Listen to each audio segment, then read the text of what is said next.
Assalamualaikum warahmatullahi wabarakatuh. Perkenalkan, nama saya Abdurrahman, NIM 2020151111. Di sini saya akan menjelaskan 4 teori belajar dalam media pembelajaran.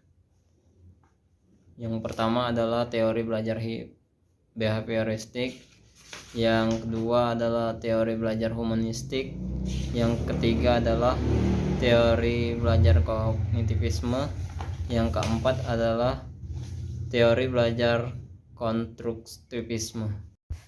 Pengertian belajar ada suatu proses atau upaya yang dilakukan setiap individu untuk mendapatkan perubahan tingkah laku, baik dalam bentuk pengetahuan, keterampilan, sikap, dan nilai positif sebagai suatu pengalaman dari berbagai materi yang telah dipelajari.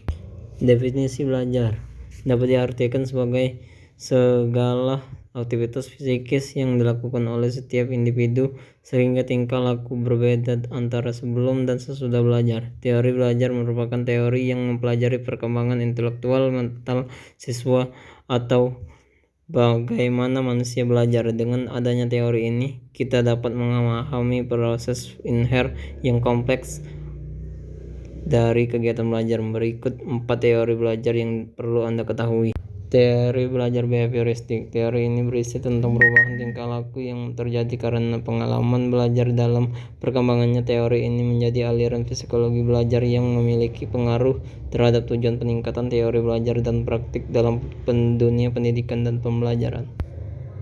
Yang kedua, teori belajar humanistik. Teori belajar ini cenderung melihat perkembangan pengetahuan dari sisi kepribadian manusia.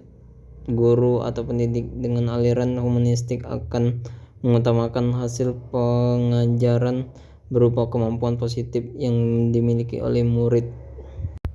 3. Teori belajar kognitivisme.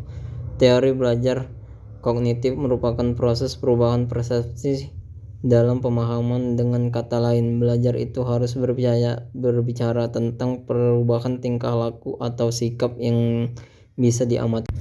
Teori belajar konstruktivisme. Teori ini berkembang seiringnya dengan berjalannya waktu. Dalam perkembangan teori ini menerima pengaruh dari ilmu psikologi, khususnya psikologi kognitif Piaget, yang dimana kognitif Piaget sangat berkorelasi dengan psikologi manusia untuk mendapatkan pengetahuan.